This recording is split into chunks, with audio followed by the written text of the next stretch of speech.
வணக்கம் ஐயா. வணக்கம். நாங்கள் வணக்கம் தமிழ் கரத்திலிருந்து வந்திருக்கிறோம் ஐயா. நாங்கள் உங்களோட நிலப்பாடு என்ன மாதிரி கொஞ்சம் கலப்போமா? நான் ஸ்டேட்ல ஃபீல்டு ஆஃபீஸராக இருந்துட்டு ரிட்டையர் ஆகினதுக்கு பிறகு நான் தொழிற்சங்கம் செய்தேன். கௌரவ அமரர் சந்திரசேகரன் அவரோட வேலை செஞ்சேன். நார்மன் துண்டமானோட வேலை செஞ்சேன். இது திகாம்பரம் அவர்களோட, கௌரவ ராதாகிருஷ்ணன் அவரோட வேலை செஞ்சேன். மற்றது அரசியல் விஷயத்தில் கே பேதாச, திகாம்பரம், ஒரு ராதாகிருஷ்ணன், ஒரு கனகராஜ், சதாசிவம் எம்பி அவங்க மாரோட எல்லாம் மேக் பண்ணேன். மாகாண சபையிலையும் பிஏவாக இருந்திருக்கிறேன். எல்லாம் செஞ்சு எனக்கு இப்போ ஒரு 2 வருஷம் கூட இருந்த வாக்கில் எனக்கு பார்வை இல்லாமல் போயிட்டுது. அப்போ நான் சென்னையில் தான் ட்ரீட்மெண்ட் எடுத்துக்கிட்டு இருந்தேன். கடந்த எவ்வளவு காலம் ஐயா உங்களுக்கு? 3 வருடம்.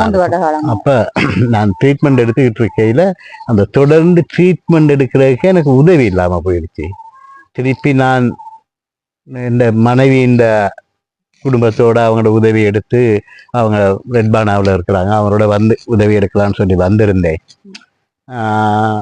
என்ன நடந்ததுன்னா அதை பப்ளிக் பண்ண விரும்பாட்டியும் எனக்கு நேசக்கரம் கிடைக்கல. அப்போ நான் தத்தளித்து கொண்டிருக்கும் பொழுது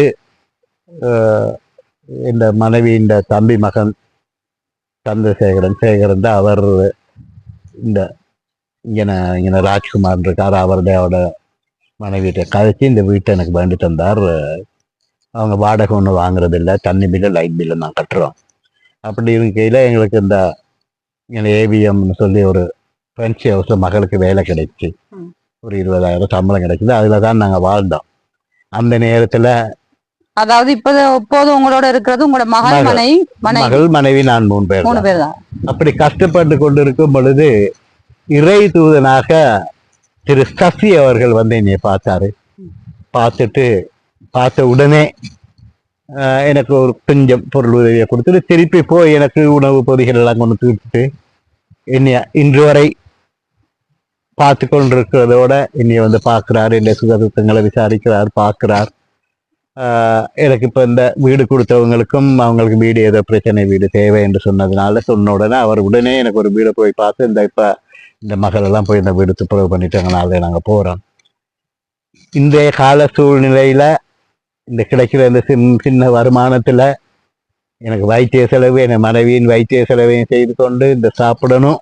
அதை எப்படி சாப்பிடுவோங்கிறத நீங்கள் கிரகிச்சு கொள்ளுங்க, நான் சொல்ல விரும்பலை.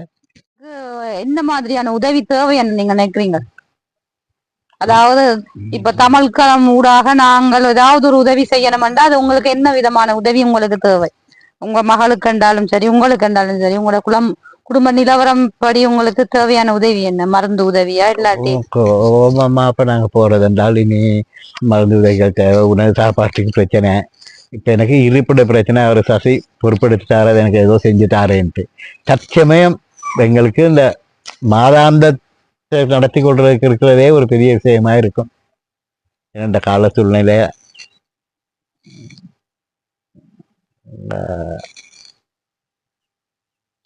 எனக்கு என்ன விளங்குது ஐயாப்பா. நான் எங்களால முடிந்த உதவிகள் நாங்கள் சசியும் அவர்களின் ஊடாகவும் எங்களால முடிஞ்ச உதவிகள் நாங்க உங்களுக்கு செய்யறதுக்கான திட்டத்தை ஏற்படுத்தி தரோம். நன்றி ஐயா எங்களோட கலந்து கொண்டது. நன்றிமா.